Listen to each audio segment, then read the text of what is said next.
Bonjour et bienvenue, mesdames et messieurs, dans votre émission La Techie. Et ce soir, j'ai l'honneur de vous présenter une future star. Mesdames et messieurs, Nema. Comment ça va, Nema? Bien, et toi? Ça va, ça va. Donc, pour commencer bien, ça fait combien de temps que vous faites de la musique déjà? Moi, je dirais, je fais la musique depuis que je suis très jeune. Donc, je chante depuis que j'ai appris comment parler, mais pour faire mes propres chansons, ça fait depuis que j'ai 9 ans. Moi, je dirais, j'ai touché une guitare, mais même si je ne savais pas comment jouer la guitare, j'ai essayé d'apprendre juste on the spot. Et depuis là, j'étais comme, waouh, je vais faire mes propres chansons. Ouais, ça c'est bien ça. Souvent, les chanteurs ont une inspiration. Quelqu'un qu'ils utilisent comme référence dans le chant. Et vous, c'est qui pour vous, votre référence? Ben, moi, j'ai beaucoup de gens comme inspiration, beaucoup d'artistes qui m'ont inspiré durant mon cheminement de créer la musique. Mais moi, je dirais des artistes que j'ai vraiment essayé d'imiter pendant vraiment longtemps, leur voix surtout, c'est Sia. Je sais, Sia, Sia. oui, elle a vraiment eu un grand impact. Vous avez même la voix là. Oui, ça, parce qu'elle a une voix grave comme moi. Donc, j'ai vraiment souvent comme essayé de chanter de la même manière qu'elle chante. Ma mère, elle aime vraiment pas sa voix. Donc, quand elle m'entendait chanter comme elle est comme « tais-toi ». But anyways, ouais, donc il y a elle. Il y a aussi Alessia Cara. Je sais, durant l'année 2015-2016, elle était vraiment connue. Ouais. Mais ouais, durant ce temps-là, c'est vraiment quand j'essayais d'imiter sa voix et d'imiter de chanter comme elle parce que j'aimais vraiment comment elle chantait. Ouais, elles sont très bien. Est-ce qu'il y a quelqu'un d'autre dans votre famille qui fait de la musique ou bien c'est seulement vous? Well, il y a aussi mon père dans la famille, que lui, il est musicien, chanteur, et il fait aussi du DJ présentement. Donc, oui, lui, il est vraiment ma grande source d'inspiration parce que pour lui aussi, depuis sa jeunesse, il fait la musique, il chante. Il a performé beaucoup plus de fois que moi, évidemment. C'est de génération en génération. Exactement. Donc, lui, maintenant, ses performances, c'est le DJ. Moi, mes performances, ça va comme le chant quand même, parce que c'est ça qui m'intéresse. Ouais. Et c'est quoi les plus grands défis que tu as en tant que musicienne ici? Moi, je dirais le fait que je suis perfectionniste. Donc, je suis bel et bien au courant que mes chansons ne sont pas parfaites, surtout que c'est moi qui fais mes propres chansons toute seule, musique, paroles, chant, enregistrement, tout. Donc, moi, je dirais que c'est ça mon grand défi. Mais au moins, j'ai ma sœur qui m'aide avec l'album, donc ça c'est correct. Mais non, sinon, mon problème, c'est que je suis trop perfectionniste. Donc, Ouais, j'ai aussi remarqué que votre sœur fait la page de votre couverture de votre album. Donc, vous avez déjà travaillé ensemble? oui, donc ma sœur, elle a fait toujours la page couverture pour mon album. Donc, je pense que ça va continuer à être comme ça va être notre tradition, qu'elle m'aide toujours avec ça. C'est ça aussi, comme chaque fois que je lui donne une idée, c'est comme si elle peut lire dans mes pensées et elle fait exactement ce que je voulais qu'elle fasse. Tu mentionnes que tu fais de la musique toute seule, que tu es perfectionniste. As-tu déjà publié des chansons donc? Oui, donc moi, j'ai publié 2 albums. Jusqu'à présent, ma deuxième s'est sortie cette année. Et même si je suis perfectionniste, je sais que je veux juste sortir au moins des choses, commencer avec quelque chose. Donc, moi, je veux juste m'améliorer de plus en plus, améliorer ma voix, améliorer ma musique, tout. Donc, ouais. Ah ouais, c'est bien tout ça. Bon, heureux de vous avoir aujourd'hui sur notre plateau, mais malheureusement, c'est le seul moment qu'on a ici ensemble. Mais j'espère que vous tous, vous avez adoré être avec Nema et on se rencontre sur le prochain épisode avec Karen qui va nous parler du maquillage. Merci.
Bonjour, mesdames et messieurs, et bienvenue dans un autre épisode de Tequila. Je me présente Némandine Sil, je serai votre animatrice aujourd'hui. Et aujourd'hui, on a Karen Succar qui va nous parler à propos du maquillage. Donc, bonjour Karen. Bonjour, ça va bien? Oui, et toi? Oui, merci. Donc, Karen, je suis vraiment curieuse. J'aimerais vraiment savoir, ça fait depuis combien de temps que tu fais le maquillage? Donc, ça fait quand même plusieurs années que j'ai commencé le maquillage. C'est vraiment en écoutant des vidéos sur YouTube que j'ai vraiment été intéressée. Puis ma grande sœur aussi a fait beaucoup de maquillage. Donc, vraiment, quand je la voyais en train d'en faire, ça m'a vraiment intéressée. J'ai voulu commencer à faire comme elle. Puis je trouve que ça vient vraiment avec la pratique, puis c'est naturel. Tu sais si t'aimes ça ou non. Donc, moi, j'aime ça. Oh, wow, non, c'est nice. Donc, c'est un truc, la famille un peu qui t'a Exactement. intéressée aussi. Vraiment, Ça- c'est la famille. C'est oui, tout qui comme t'a influencé. esthétique, ouais, comme Mhm. ma grande sœur. Mon autre sœur aussi est esthéticienne.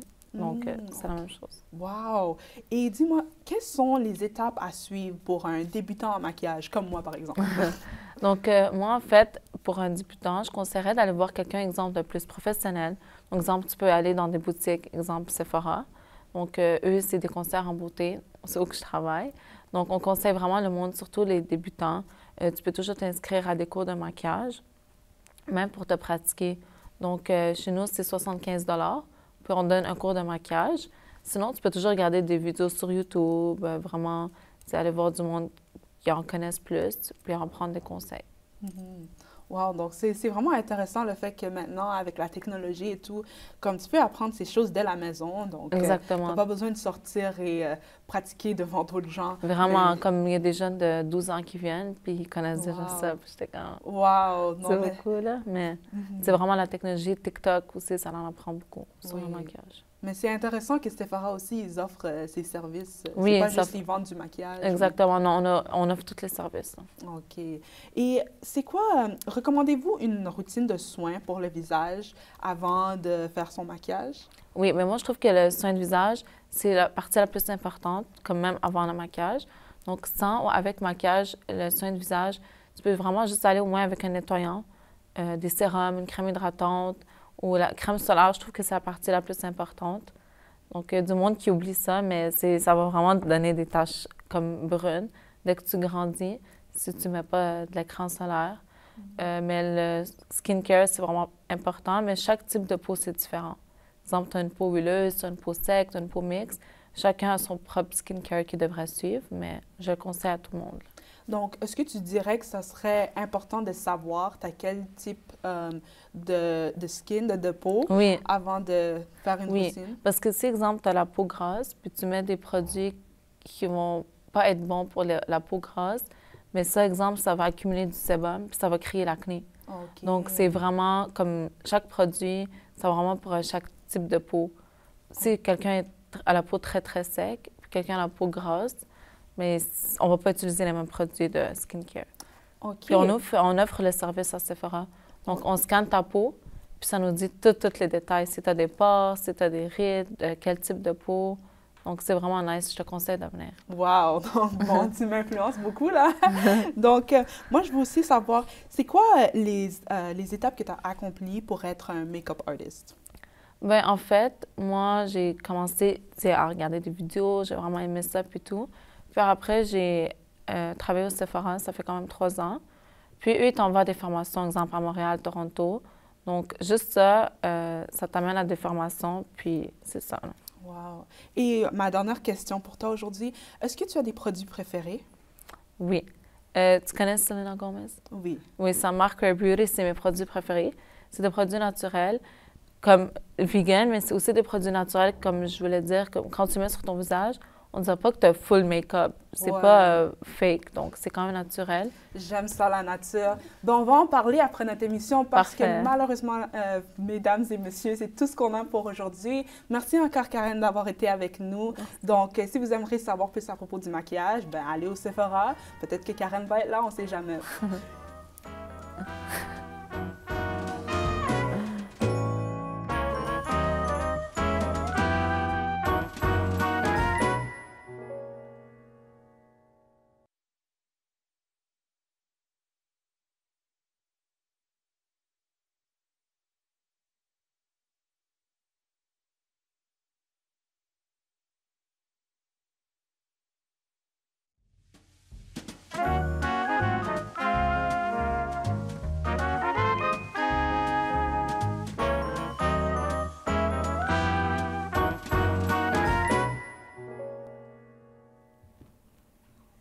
Bonjour et bienvenue à Tikitoué. Aujourd'hui, nous avons le grand plaisir d'avoir avec nous Jade qui va nous parler de son voyage en Gaspésie. Bonjour Jade, ça va bien? Oui, toi? Oui, ça va bien. Donc, peux-tu me parler un peu de ton voyage en Gaspésie en général? Oui, donc je suis partie en Gaspésie l'année passée. Puis notre première destination, c'était Rimouski. Puis on a fait un bon 9 heures de route pour se rendre là-bas. Ouais. Donc quand on est allé à Rimouski, ça a juste à donner qu'il y avait le festival TELUS, où on est arrêté. Puis il y avait Florida à ce moment-là. Puis moi, j'ai besoin de voir Florida en spectacle parce que c'est important. Puis c'est ça. Fait que après ça, quand on s'est arrêté, on est allé voir des forts, on est allé voir plusieurs choses. Puis c'est ça. Parfait. Puis est-ce que ton trip en Gaspésie a changé un peu ton quotidien? Ou... Honnêtement, oui, parce que la Gaspésie, c'est une place qui est vraiment... c'est comme un lieu de paix, là, je dirais. Là. C'est vraiment calme. Tu sais, on a été beaucoup sur le bord de l'eau parce que la route, pour se rendre, puis pour faire le tour de la Gaspésie, c'est sur le bord de la mer tout le temps. Fait que on était tout le temps sur le bord de l'eau. On est allé à un hôtel qui était comme directement sur le bord de l'eau. Fait que le matin, on se levait, genre, puis on avait la plage devant nous. Puis ça a changé mon quotidien parce que j'ai découvert que j'étais quelqu'un qui aimait beaucoup explorer. Puis au début, je pensais que je serais quelqu'un qui voudrait plus comme rester chez moi, tu sais, pas genre Là, tu as vu la différence. C'est ça, j'ai vu qu'il y avait autre chose, puis que le monde, ben c'était pas juste Gatineau, mettons, tu sais, c'était vraiment... Il y a beaucoup plus à découvrir encore, là. Est-ce qu'il y a des activités ou des aspects qui t'ont marqué plus que d'autres? Oui, donc on est allé au fort de Pointe-au-Père, qui est un grand fort, il est très grand. Puis quand on est allé, ben on pouvait monter jusqu'en haut pour aller voir la vue. Puis tu sais, c'est pas à chaque jour qu'on peut aller voir un fort, mais moi, j'ai pas été capable de monter jusqu'en haut parce que je suis claustrophobe. Ah, c'est pour ça. Ouais. Puis c'était vraiment très haut, puis très restreint parce que c'est des escaliers en tourbillon. Okay. Fait que j'ai dû redescendre jusqu'en bas, sans être montée jusqu'en haut. Fait que... Est-ce que tu regrettes? Un peu, mais sinon, c'est pas ça le highlight de mon voyage. Là. On est allé voir le projet EOL, qui est un champ d'éoliennes, dans le fond. Puis ça, c'était mon rêve depuis longtemps d'aller voir des éoliennes parce que je sais pas pourquoi, mais pour moi, ça me fascine, là, le fait que tout ça, ça peut créer de l'énergie, puis je sais pas, j'avais besoin de voir ça en vrai. Au moins, tu as réalisé ton rêve. Exactement. Fait que c'est ça. C'est ça qui m'a beaucoup marqué en Gaspésie. Puis c'est quoi que la Gaspésie t'a introduit comme nouvelle passion? Bien, comme ça rejoint un peu ce que je disais tantôt, là, j'ai développé la passion d'explorer, là, d'aller voir, faire des randonnées, d'aller voir plein d'autres places. T'es allée avec ta famille? Oui, là-bas, j'étais allée avec ma famille, puis on a marché beaucoup, beaucoup, parce que, tu sais, la Gaspésie, c'est pas nécessairement quelque chose qui se fait juste en voiture, là. Tu sais, comme on est allé à Percé, puis Percé, c'est vraiment une place que tu fais à pied, là, parce que, tu sais, tu veux voir le rocher Percé, tu peux pas aller en char à côté du rocher Percé. Fait que, exactement. On s'est rendu à pied à plusieurs places, puis c'est ça. J'espère que tu as vraiment aimé ça, là, ça a l'air. Ah oui. Puis est-ce que tu crois un jour y retourner? Oui, absolument. L'année prochaine, j'ai l'intention d'y retourner avec des amis parce que j'ai besoin de revivre ça. J'ai besoin de retourner en Gaspésie. C'était vraiment quelque chose qui m'a marqué. Puis, c'est ça. Je pense que c'est important.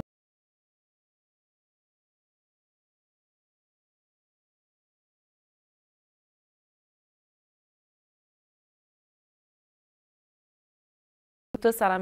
J'espère que vous avez apprécié. Bonne journée.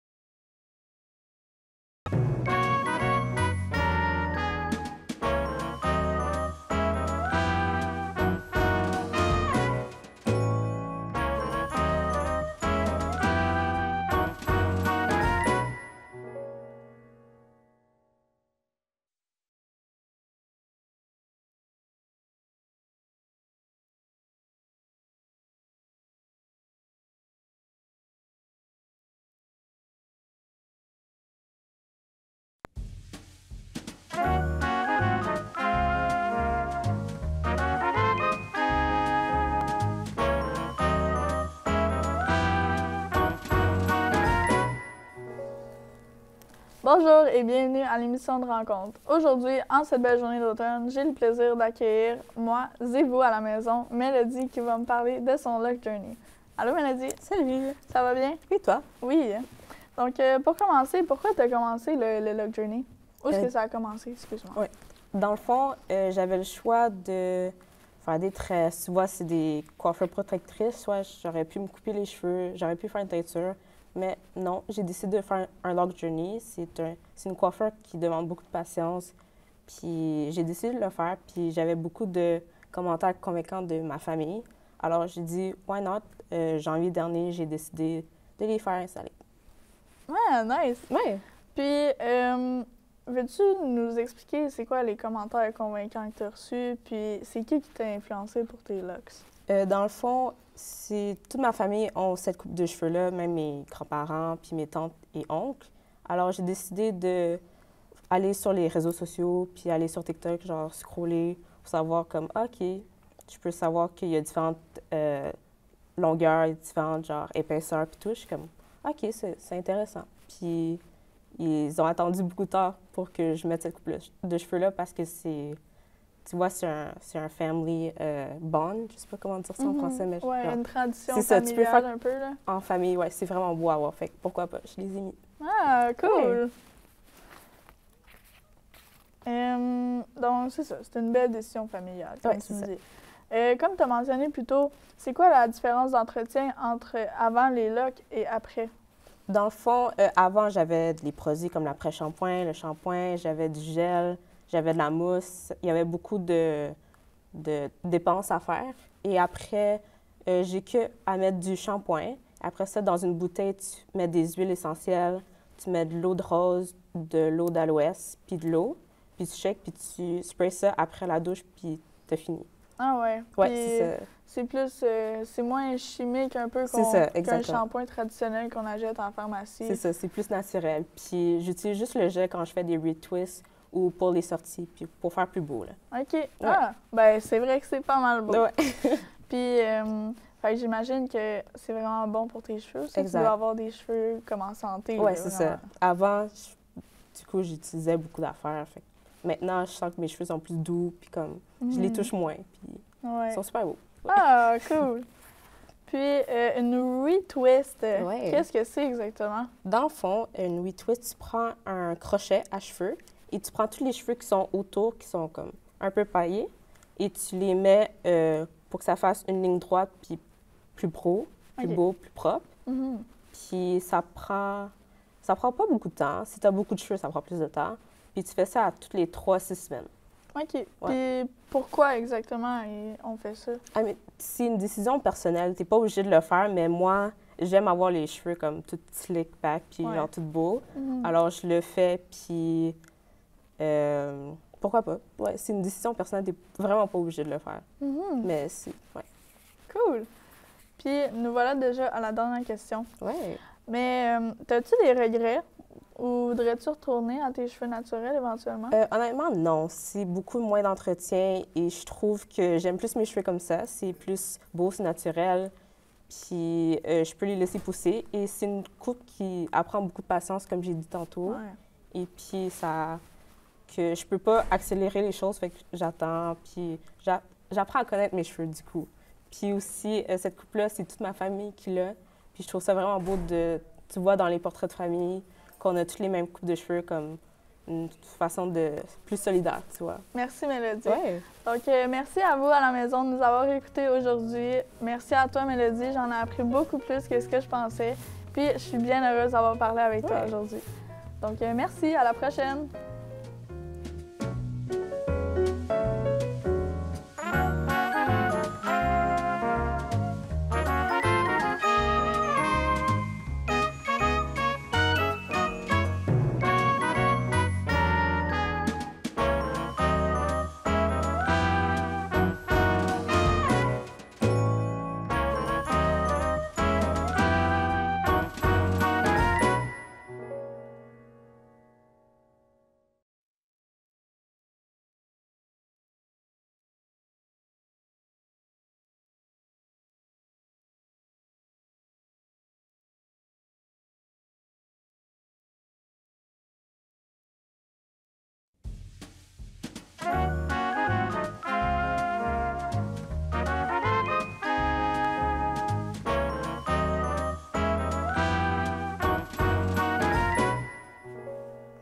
Bonjour, mesdames et messieurs, et bienvenue à l'émission Rencontre. Je suis votre animatrice Mélodie pour les prochaines 5 minutes.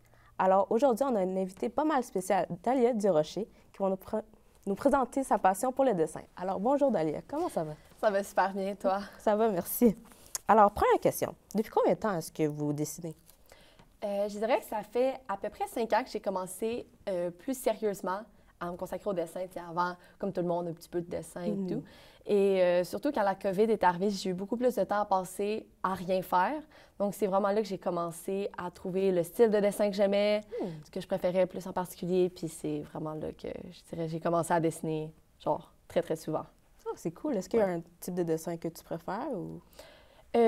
Vraiment, puisque pendant la COVID, on a eu le temps de faire beaucoup de choses, j'ai eu le temps de faire des dessins, d'écouter plusieurs animés. Ah, ok, que, vraiment fan d'animés. Donc, la plupart de mes premiers dessins que j'ai faits, c'était de style animé. Donc, je suis pas nécessairement capable de faire du réalisme, mais je suis capable de faire des personnages puisque c'est vraiment pas du tout pareil.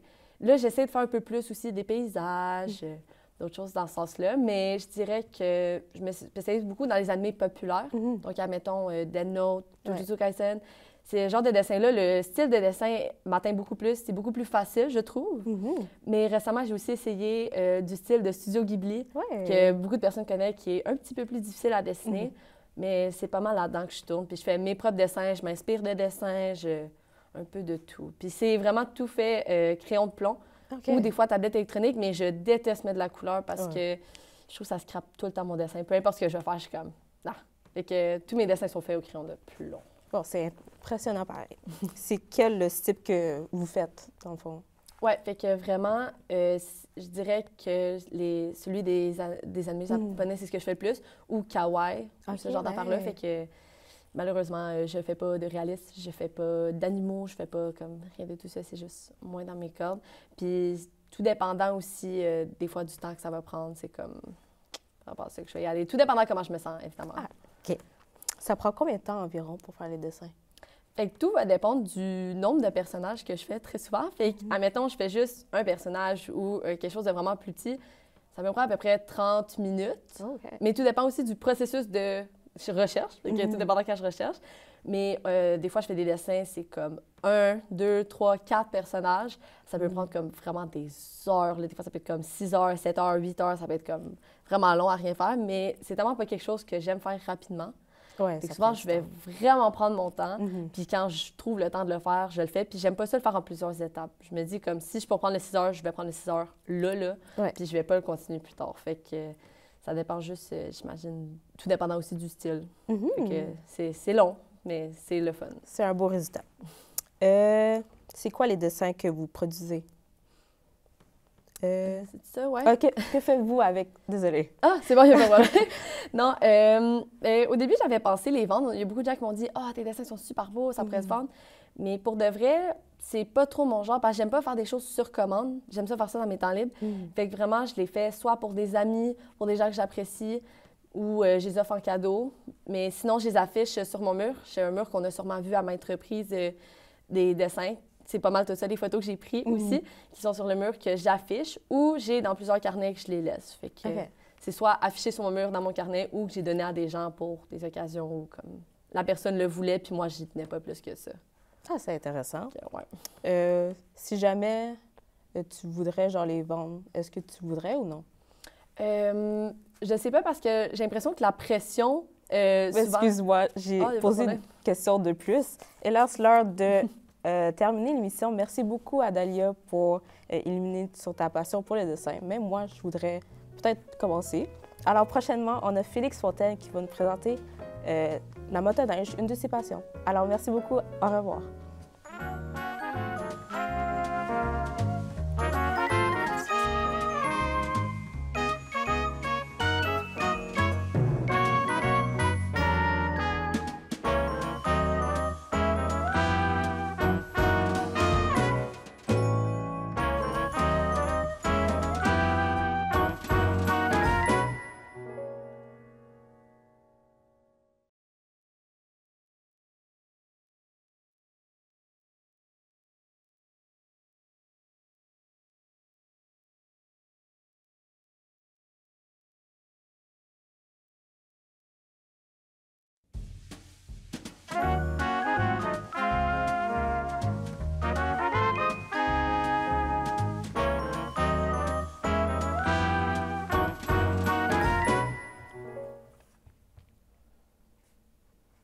Bonjour et bienvenue à notre émission Qui était là? Aujourd'hui, nous avons l'honneur d'avoir Félix Fontaine avec nous qui va nous parler d'un de ses sujets favoris, la motoneige. Donc, qui, quoi, où, comment et encore plus de questions à venir. Donc, bienvenue Félix. Bien, merci beaucoup. Oui, donc j'ai quelques questions pour toi aujourd'hui. Oui. Donc, la première serait, qu'est-ce que la motoneige? C'est une question assez large, mais dans le fond, la motoneige, c'est avant tout un moyen de transport pouvant aller dans la neige, motoneige, avec deux skis et je vais dire le mot en anglais, une track pour gravir les terrains puis passer partout. Fait que en gros, c'est ça. J'ai pas scientifique, j'expliquerai pas tout le fonctionnement, mais c'est fait comme ça. Fait que c'est pas mal ça. OK, ben au moins, ça donne une bonne idée de ce que c'est ça, c'est, c'est si comme... jamais. Sinon, est-ce que tu sais d'où vient la motoneige et qui l'a inventée? La motoneige a été inventée ici, au Québec. Pas ici exactement, mais comme...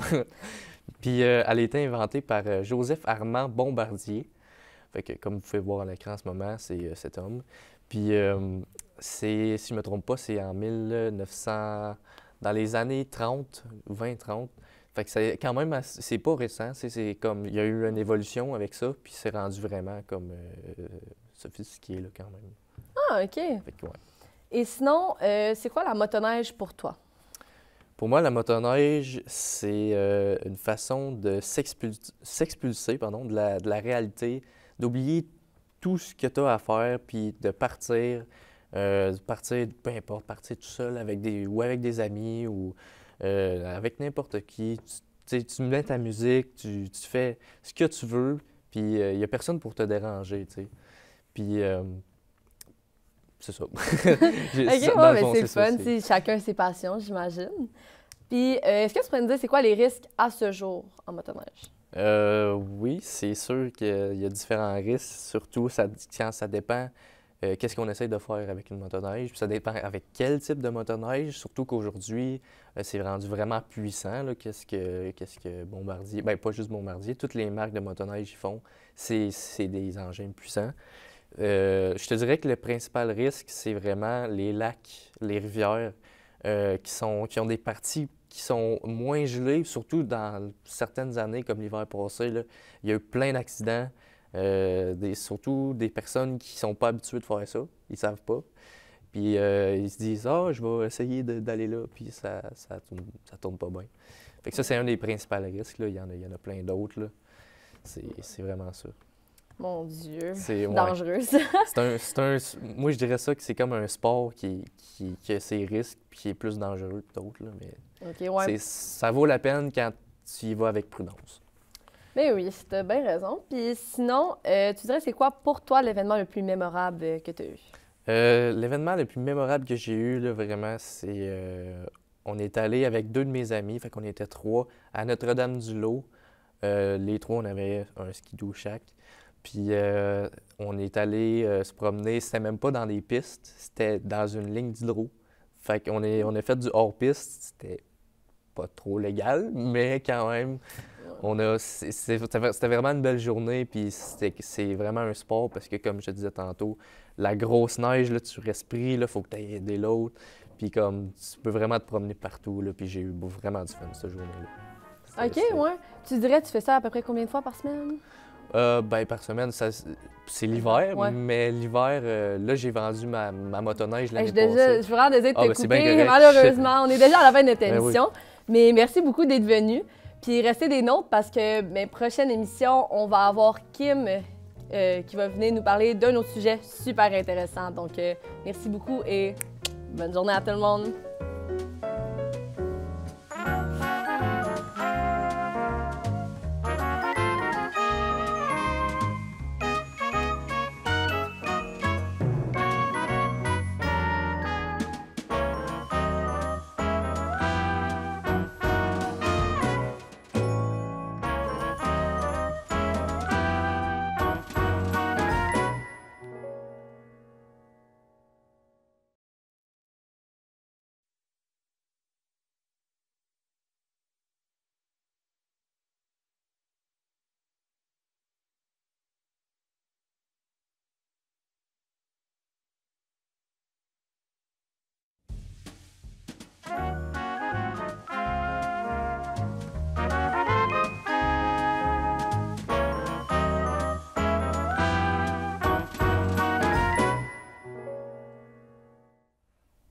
Bonjour chers téléspectateurs et bienvenue à l'émission Tequila 2.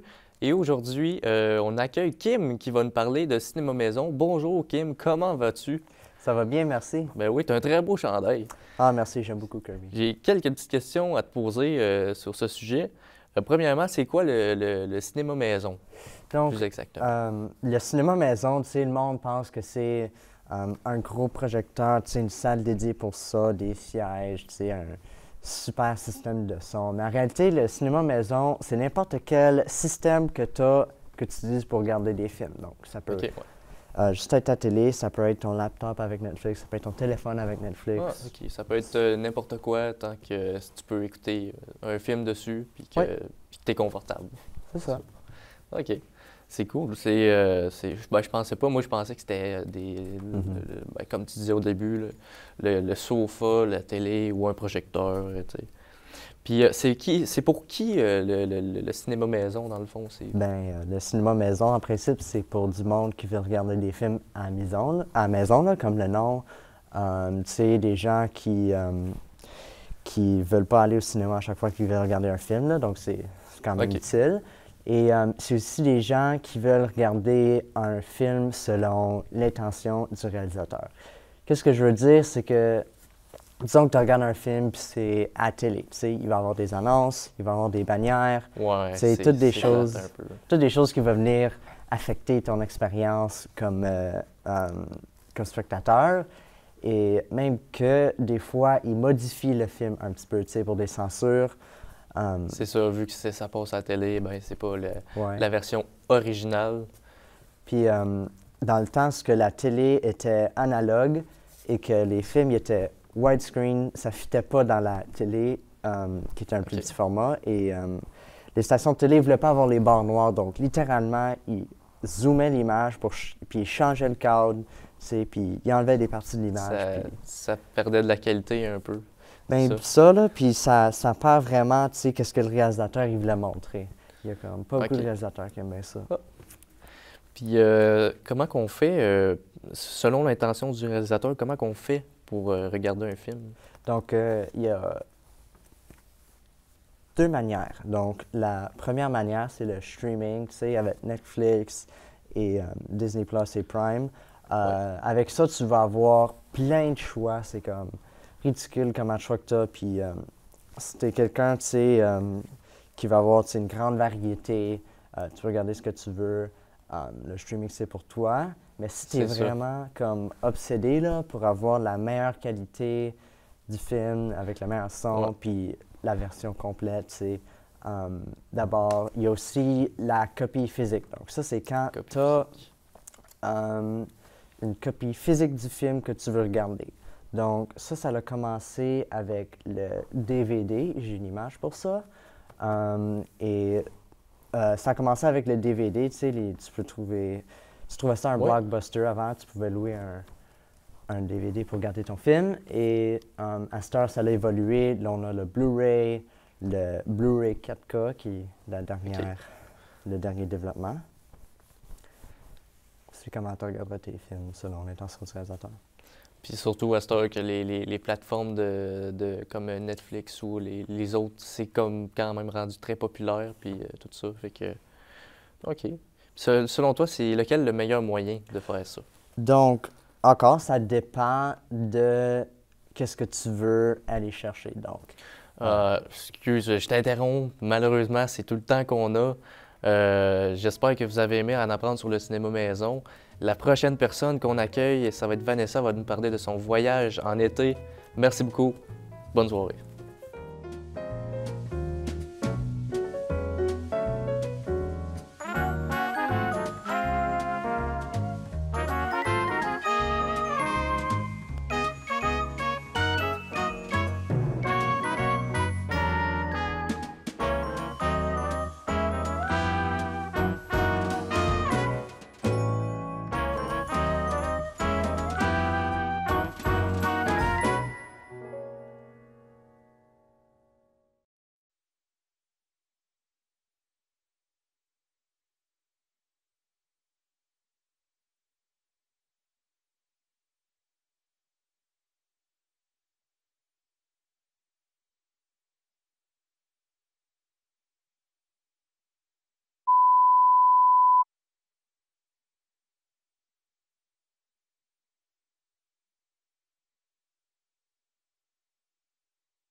Bienvenue à la dernière édition de Tequila. Je m'appelle Kim et aujourd'hui je suis rejoint avec Vanessa qui va nous parler à propos de ses voyages qu'elle a fait durant l'été. Donc Vanessa, ça va bien? Oui, toi?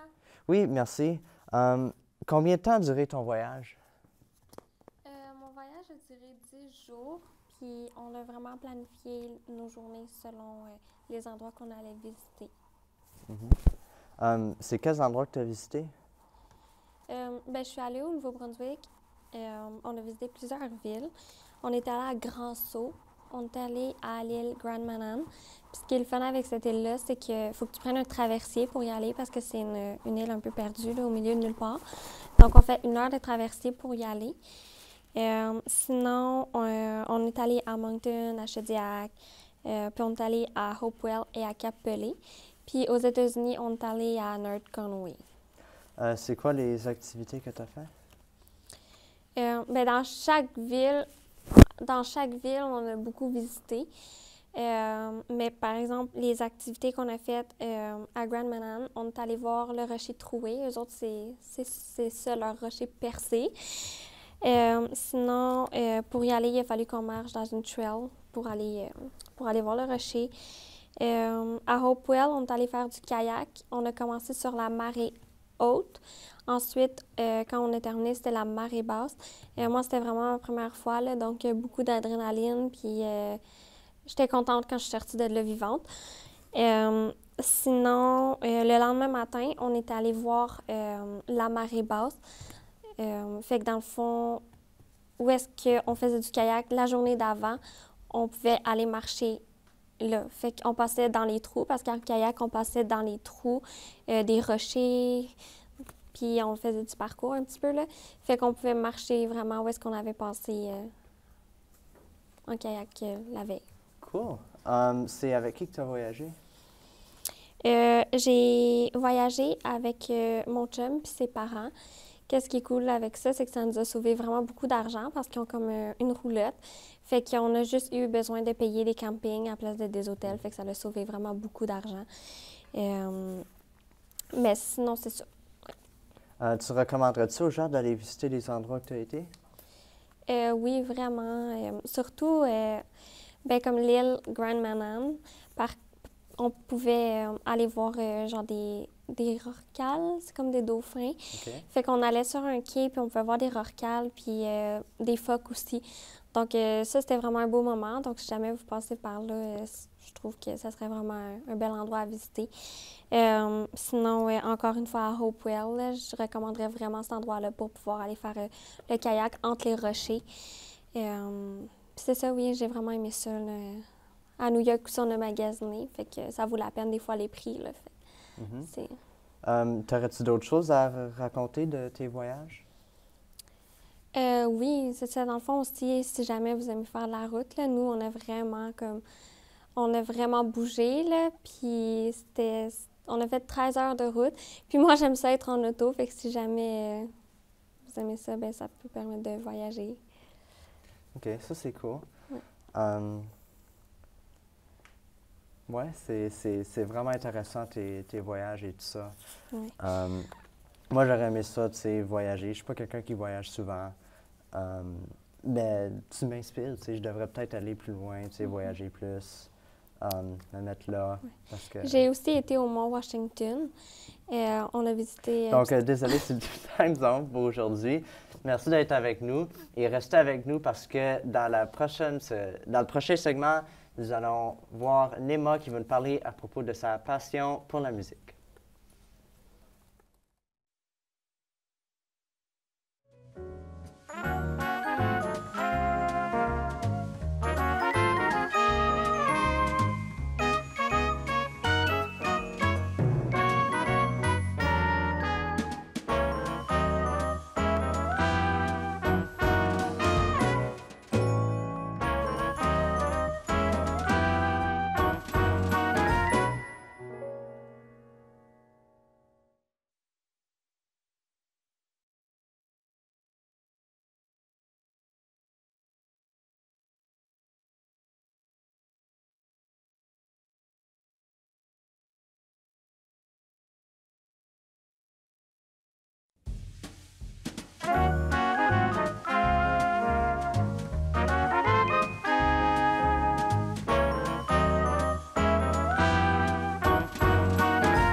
Bonjour et bienvenue à notre émission Parlons musique.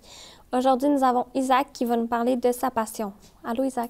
Salut Vanessa, ça va bien? Oui, toi? Oui, ça va bien, merci. Donc, pour commencer, d'où arrive cette passion pour la musique? En fait, j'ai toujours écouté de la musique quand j'étais jeune, on s'entend, comme tout le monde. Mais au secondaire, j'ai rencontré ma blonde qui jouait de la guitare. Puis j'ai vraiment essayé de trouver un peu un lien commun avec elle. Fait que je la rejoignais les midis quand je jouais de la guitare. Puis tu sais, moi, je fais juste gosser. Puis à force, je jouais, puis j'ai remarqué que j'aimais vraiment ça.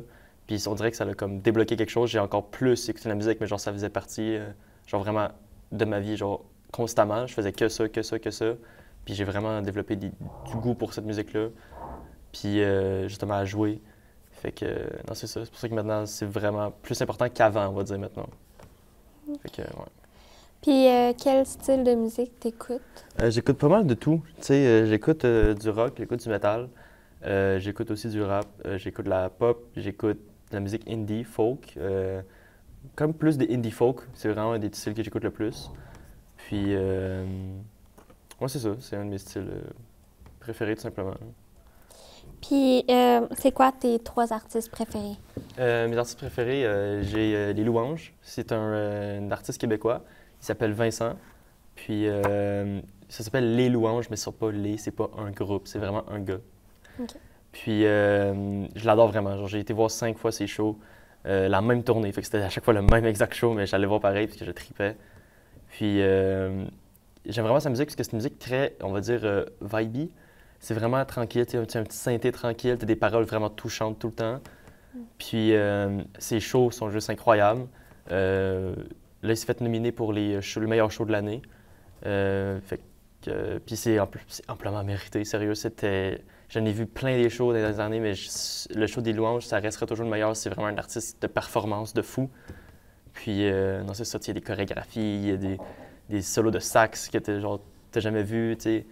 Puis non, c'est vraiment bon. Puis j'ai aussi Gus Dapperton. Lui, c'est un artiste que j'ai été voir 2 fois en show. Je l'ai vu l'année passée, puis je l'ai vu il y a comme 2 semaines.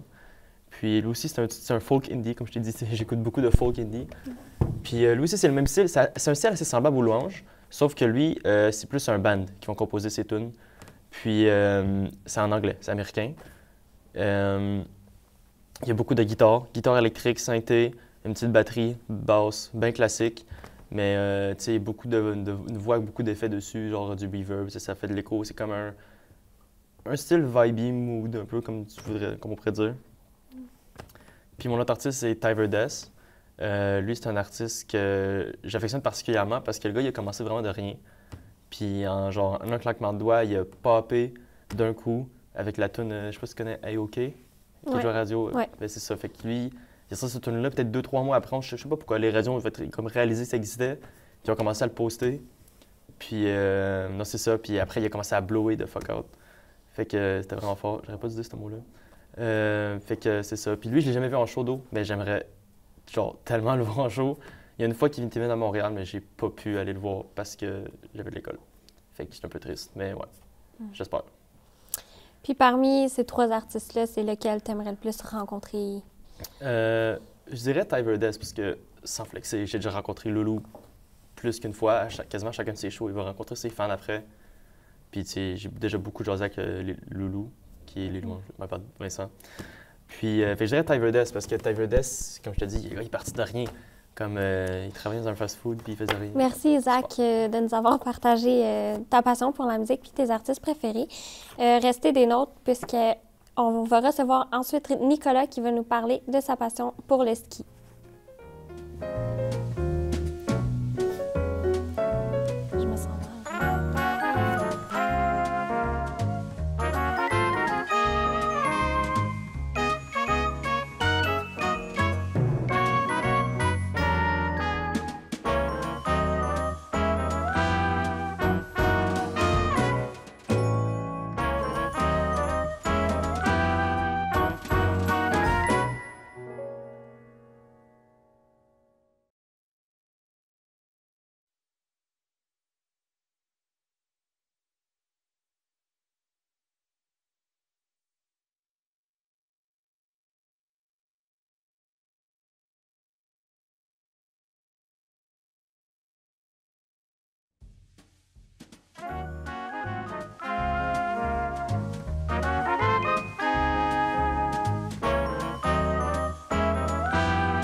Bonjour, chers téléspectateurs. Bienvenue à l'émission Chasse et pêche, l'émission qu'on parle de tout, sauf de chasse et pêche. Aujourd'hui, nous accueillons Nicolas Legault qui va nous parler de sa passion pour le ski. Ça va bien, Nicolas? Ça va bien, toi? Ça va très bien, merci. Alors, on va commencer. Ça fait combien de temps que tu pratiques le ski alpin? Écoute, ça fait super longtemps. En fait, j'ai commencé à l'âge de 2 ans. Donc, cette année, ça fait 17 ans que je suis sur des skis. J'ai eu la chance d'avoir des parents qui m'ont inscrit très jeune au mont de ski local de ma ville, qui était le Mont Cascade. Et puis, j'ai aussi eu des enseignants de ski, des super bons enseignants de ski, en fait, dès mon jeune âge. Il y en a même que je côtoie encore aujourd'hui, que je vais faire du ski avec. Puis, ouais, c'est ça. Fait que je pense que j'ai été chanceux d'avoir une bonne famille puis des bons entraîneurs pour ça. Ah, ben c'est super. Puis, ça a été quoi ton parcours pour le ski alpin? Puis, c'est quoi les disciplines que tu as faites au travers de tes années? Bien, j'en ai fait plusieurs. J'ai fait pas mal de tours. J'ai tout essayé. J'ai commencé, comme tout le monde, au Wuchu, juste à 2 ans. Tu connais, tu fais pas beaucoup de ski. Vraiment. Puis, rapidement, on m'a inscrit à la course parce que j'avais un petit potentiel. Fait qu'on m'a mis dans la course. J'ai coursé pour le Mont Cascade, le club du Mont Cascade pendant, je dirais, 5-6 ans. Et puis, ouais, c'est ça, j'ai fait de la course pour eux autres. On coursait contre d'autres monts, on allait à d'autres monts, puis c'était pas mal de fun. Après cette période-là, j'ai un peu arrêté la compétition. Ça ne m'intéressait plus trop. J'ai décidé de faire plus du ski récréatif, je dirais. Donc, plus skier avec mes amis. Puis c'est là que j'ai découvert le ski freestyle. Donc, faire des modules, des rails, des jumps, faire des trucs sur les jumps, les rails. Puis je skiais plus quand ça me tente. J'avais pas des pratiques nécessairement. Je skiais pas pour un club, etc. Et puis, par la suite, j'ai découvert le backcountry. Tout ce qui est hors piste, qu'est-ce que je fais présentement, en fait. Je fais encore un peu de freestyle, c'est sûr, mais ouais, c'est ça, en ce moment, je fais pas mal de off-road puis tout le kit, off-trail. Donc, j'ai pas mal de fun avec cette discipline-là. Fait que j'ai un peu touché à tout, en fait. Là. OK, bien, déjà ça donne le goût de faire du ski. Ouais, c'est sûr. Mais est-ce que, avec toutes ces années-là, tu t'es sûrement eu quelques blessures, mineures, majeures? Tu en as sûrement déjà eu, je peux pas croire que tu n'en as pas eu. Ouais, le ski, c'est quand même un sport dur sur ton corps. Surtout si tu te mets à fond, puis avec la course, ça va surtout impacter tes jambes, tes tibias, tes mollets. Fait que j'ai eu beaucoup de foulures de cheville ou bien de entorse aux genoux, etc. Mais je dirais que ma plus grosse blessure à ce jour, c'est clairement ma fracture de ma clavicule droite que j'ai eue il y a maintenant 2 ans. Ça s'est passé au Mont-Saint-Sauveur, dans les Laurentides. Je faisais beaucoup de park dans ce temps-là et puis j'ai tombé sur une rail que je faisais tout le temps d'habitude, tu sais. Puis là, ben, j'ai été un peu déconcentré et puis j'ai tombé sur le ventre. Après ça, j'ai tombé sur la clavicule puis j'ai fracturé la clavicule. J'ai malheureusement pas pu finir la saison. C'est ça qui m'a fait le plus mal, selon moi.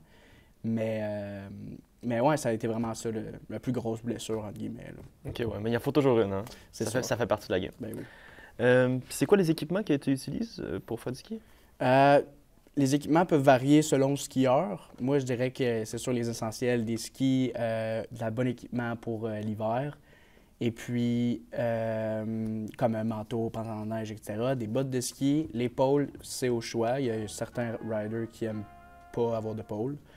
Puis il y en a d'autres qui aiment avoir des pôles. Mais moi, je préfère avec. Donc, c'est pour ça que j'aimais. Selon les disciplines aussi, un ski peut varier selon le ski freestyle, le ski backcountry, le ski de la course. Puis c'est plate parce que ça coûte cher des skis, mais il faut en acheter à tous les années. C'est ça. Ouais. C'est un peu dommage. Mais merci beaucoup, Nicolas, d'être venu à l'émission. Pas de problème. Alors, chers téléspectateurs, désolé, c'est tout le temps que nous avons. Restez présents, on va bientôt accueillir Nema qui va nous parler de sa passion pour la musique. À toutes.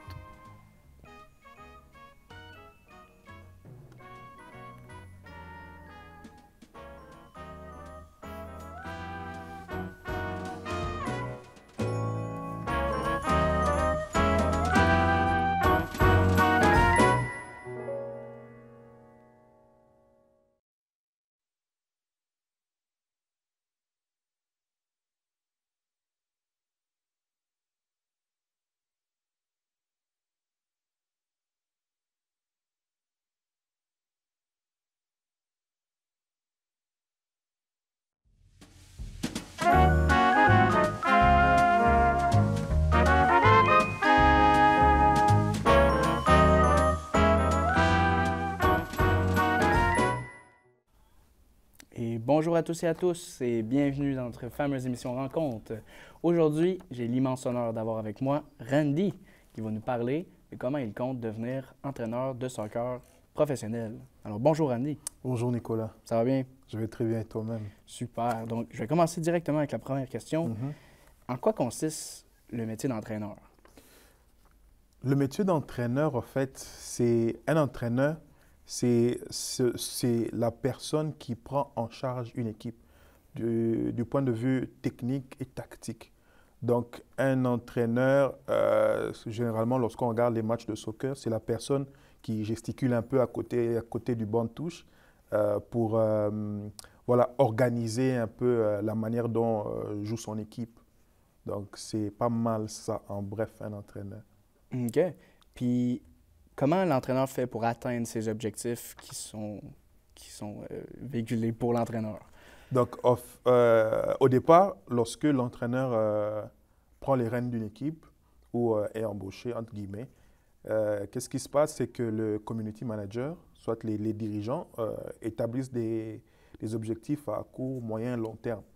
Et c'est par rapport à ça que lui et son équipe qui va bien sûr former, il va s'assurer de transmettre les objectifs à ses joueurs et puis établir un système de jeu, établir des tactiques, des techniques de jeu pour pouvoir justement atteindre ces objectifs. Généralement, ces objectifs, c'est soit le maintien lorsqu'il s'agit d'un championnat ou pour les équipes qui en demandent un peu plus, c'est gagner le titre. Donc, c'est ça. Il faut établir un plan de match, des tactiques, des techniques de jeu pour pouvoir atteindre ces objectifs-là. Donc, le but premier, c'est de gagner le championnat, en fait. Comme je dis tantôt, ça dépend. Pour une équipe moyenne, l'objectif, c'est éviter la relégation, par exemple. Voilà. Mais dans les situations où c'est, par exemple, une coupe, là, c'est sûr que l'objectif, c'est de gagner la coupe. Ouais, all right. Ce qui m'amène à te poser la question, est-ce que tu es en charge d'une équipe en ce moment? En ce moment, non. En ce moment, non. Pourquoi? Parce que j'ai décidé de faire un break, le temps de pouvoir terminer un parcours scolaire à la cité collégiale, parce que je me disais que faire les deux, ça allait être un peu compliqué. Donc, étant donné que ce que je fais à la cité collégiale est très technique, je ne peux pas faire les deux en même temps. Du coup, le choix a été clair. J'ai parlé avec mes managers, mes supérieurs, et ils m'ont donné l'autorisation de prendre un moment pour ça. Et puis, est-ce que tu as déjà eu une équipe en charge? C'est quoi ta dernière expérience dans le domaine? Oui, j'ai déjà eu plusieurs équipes en charge. Ça m'est déjà arrivé même de prendre en charge une équipe d'amis, des adultes comme moi. Mais étant donné que je suis encore en train de passer mon diplôme, la dernière équipe que j'ai eue en charge, c'était les U12, c'est-à-dire la fourchette de 12 ans et plus. Généralement, c'est minimum, c'est 11 ans et demi, et puis maximum, c'est 13 ans. Donc, c'est ça, en fait, les U12. Et ça date il y a 2 ans. Une très belle expérience, vraiment très belle expérience. Fait que c'est vraiment l'équipe de U12 que tu étais pris en charge. Est-ce que tu avais des défis avec l'équipe de U12? Oui. Bon, étant donné que nous parlons des U12 qui sont des enfants encore, le plus grand défi, c'était de canaliser l'énergie qu'ils ont. Parce qu'à cet âge-là, tout le monde veut prendre le ballon et puis... C'est malheureusement tout le temps qu'on a à t'accorder, Randy. Okay. Mais restez des nôtres, car la prochaine émission, on va accueillir Donald qui va nous parler de son parcours jusqu'à la cité. Au revoir.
Bonjour et bienvenue dans notre émission Tequila.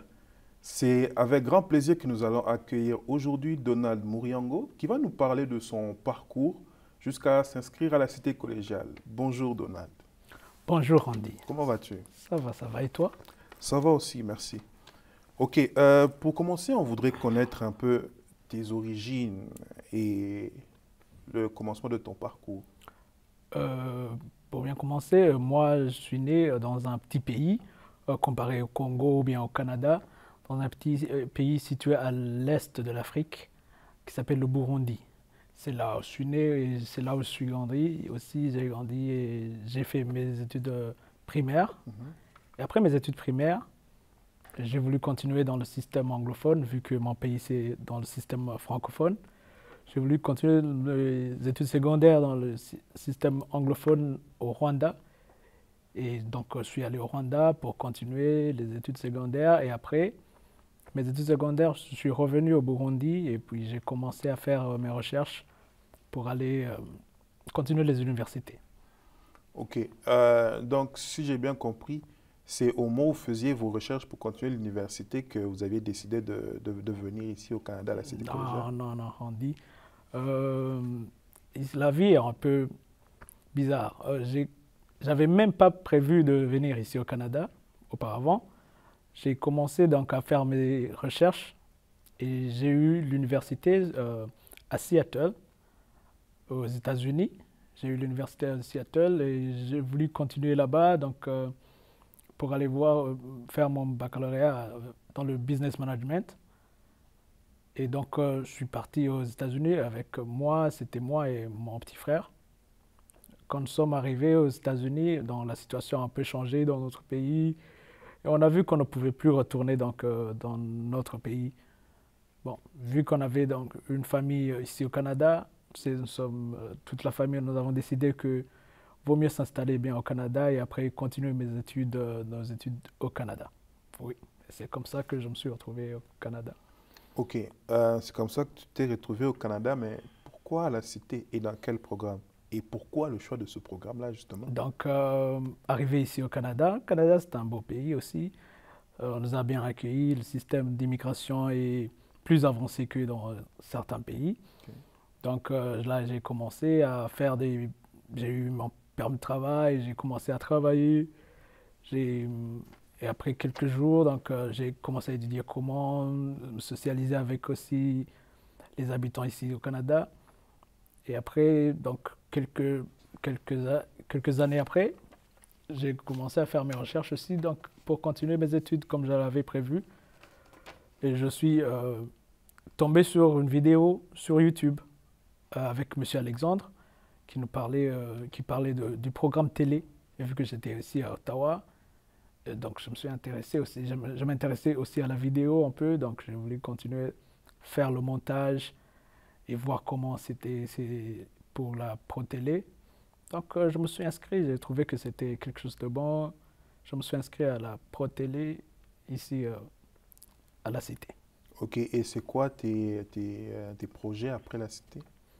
Donc, vu que je suis venu ici pour faire de la production télé, voir comment c'est les vidéos et l'audio, tout ça, donc je voulais continuer comme entrepreneur et voir aussi entrepreneur dans les projets médias, dans les entertainment, ici au Canada, même aussi voir retourner chez nous. Merci Donald d'avoir été parmi nous aujourd'hui. Merci beaucoup. Nous sommes arrivés à la fin du temps qui nous était alloué pour cette émission. Chers téléspectateurs, restez des nôtres parce que bientôt nous allons accueillir Neymar qui va nous parler de sa passion pour la musique. À tout de suite.